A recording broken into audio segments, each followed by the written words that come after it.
Hey guys, welcome. Need to cancel your flight on trip.com and get a refund?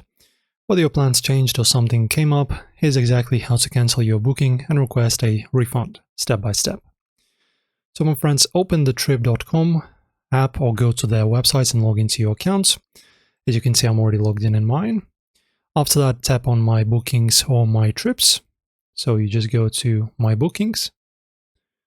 And in here, as you can see, you will have your flights and bookings. Choose the flights you want to cancel. In my case, it's just a dummy account, so I don't have any flights yet. Choose the flights and cancel it just like I said. Then tap Manage Booking and then select Cancel. The system will show if your ticket is eligible for a refund and if any fees apply. If it looks good, confirm the cancellation and submit the refund request.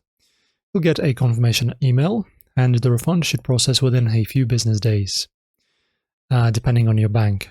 Some tickets might be non-refundable, keep that in mind. And for flights to or from the US, a full refund is usually possible if you cancel within 24 hours of booking and booked at least 7 days before the flight. So that's pretty much it. Now you've successfully cancelled your flight and requested a refund. If this helped, consider subscribing or checking out our other quick travel tutorials. Safe travels!